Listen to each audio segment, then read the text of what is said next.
സ്വാമിക്ക് പമ്പയൊരു പൂണൂല്, എൻ്റെ ആത്മാവല്ലയോ കോവില് എന്ന ആ വരി കേട്ടിട്ട് അതിൽ ബാക്കി പാട്ട് എഴുതിയ എസ് രമേശ് നായർ സാർ തന്നെ എന്നെ വിളിച്ചിട്ട് ഗംഭീരമായിരിക്കുന്നു എന്ന് പറഞ്ഞു. വലിയൊരു കവിയോടൊപ്പം എഴുതുമ്പോൾ ആ കവിയുടെ ലെവലിൽ തന്നെ നിന്നില്ലെങ്കിൽ സാധാരണ ഒരു എഴുത്തായി പോകുമെന്ന ഭയമൊക്കെ എനിക്കുണ്ടായിരുന്നു. ആ ഭയം തീർന്നു പോയത് രമേശ് നായർ സാറിന്റെ ആ അഭിനന്ദനം കേട്ടപ്പോഴാണ്.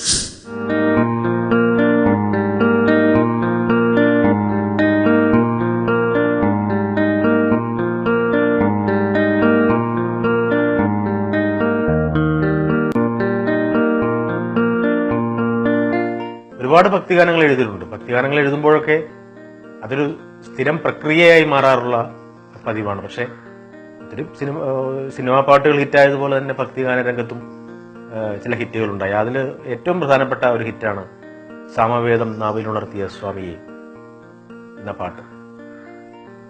ശ്രീ എം ജി ശ്രീകുമാറുമായിട്ടുള്ള എൻ്റെ ഹൃദയവേദം തുടങ്ങുന്നത് വെട്ടത്തിൽ എന്നെ കൊണ്ട് പാട്ടെഴുതിക്കാൻ പ്രിയദർശനോട് അദ്ദേഹം റെക്കമെൻഡ് ചെയ്യുമ്പോഴാണ്. അതിന് മുൻപേ തന്നെ അദ്ദേഹത്തോട് വലിയ സ്നേഹമാണ്. അദ്ദേഹം എന്നെ ഒരുപാട് സഹായിക്കുകയും പരിഗണിക്കുകയും ഒക്കെ ചെയ്തു. രാജീവ് ആലങ്കൽ എന്ന ഗാനരചയിതാവിന്റെ വളർച്ചയ്ക്ക് വളരെ നിർണായകമായ പങ്കാണ് എം ജി ശ്രീകുമാർ എന്ന എൻ്റെ ജ്യേഷ്ഠ സഹോദരൻ എന്നുണ്ടായത്. ഞാൻ ആരാധിച്ച ഒരു ഗായകൻ പിന്നീട് എൻ്റെ സുഹൃത്തായി മാറി എന്നുള്ളത് എന്നെ അമ്പരിപ്പിക്കുന്ന കാര്യമാണ്. ഇപ്പോൾ ഏത് യാത്രകളിലും എന്നെ കൂട്ടാനും ഏത് ചർച്ചകളിലും എന്നെ പങ്കെടുപ്പിക്കാനും ഒക്കെ അദ്ദേഹം വലിയ ഒരു സന്മനസ് കാണിച്ചു. അദ്ദേഹം നിർമ്മിച്ച അർദ്ധനാരി എന്ന് പറയുന്ന സിനിമയിൽ ONV സാർ എഴുതണമെന്ന് ആദ്യം തീരുമാനിക്കുകയും രാജീവ് എഴുതിയാൽ മതിയെന്ന് അദ്ദേഹം ധൈര്യത്തോടെ പിന്നീട് ഒരു പുനർ തീരുമാനമുണ്ടാക്കുകയും ചെയ്തു. എന്നോടുള്ള വിശ്വാസമാണ്. അങ്ങനെയാണ് ഞാൻ അർദ്ധനാരിയിലെ പാട്ടുകൾ എഴുതുന്നത്. ആ എം ജി ശ്രീകുമാറാണ് എന്നെ അദ്ദേഹത്തിന്റെ സ്വാമി അയ്യപ്പൻ എന്ന ആൽബത്തിൽ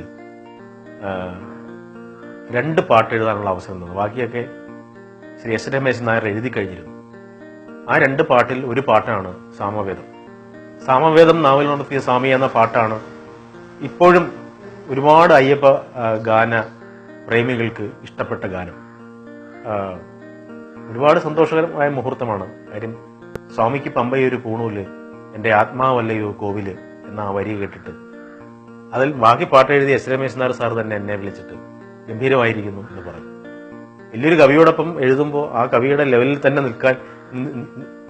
നിന്നില്ലെങ്കിൽ സാധാരണ ഒരു എഴുത്തായി പോകുമെന്ന ഭയമൊക്കെ എനിക്കുണ്ടായിരുന്നു. ആ ഭയം തീർന്നു പോയത് രമേശ് നായർ സാറിന്റെ ആ അഭിനന്ദനം കേട്ടപ്പോഴാണ്. അതുകൊണ്ട് ഭക്തിഗാനങ്ങൾ എനിക്ക് ഏറെ ഇഷ്ടമായ പാട്ട് നിങ്ങൾക്കൊക്കെ ഇഷ്ടപ്പെട്ട സാമവേദമാണ്. പാട്ടെഴുത്തിന്റെ എല്ലാ മേഖലയിലും കൈവയ്ക്കാൻ ഉള്ളൊരു ഭാഗ്യം ഉണ്ടായിട്ടുണ്ട് എനിക്ക്. കാര്യം അത് സിനിമയിൽ പാട്ടെഴുത്ത് സ്വപ്നമാവുന്നതിന് മുൻപേ നാടകത്തിലെത്തിയതുകൊണ്ടാണ്. നാടകത്തിലെഴുതി നാടകപ്രേമികൾക്ക് ഇഷ്ടപ്പെട്ട പാട്ടുകളുണ്ട്, ഒത്തിരി പാട്ടുകളുണ്ട്. അതിനുശേഷമാണ് ഭക്തിഗാന രംഗത്ത് വന്നത്. ഭക്തിഗാന രംഗത്ത് സാമവേദം ഉൾപ്പെടെയുള്ള കുറെ ശ്രദ്ധേയകമായ ഗാനങ്ങൾ.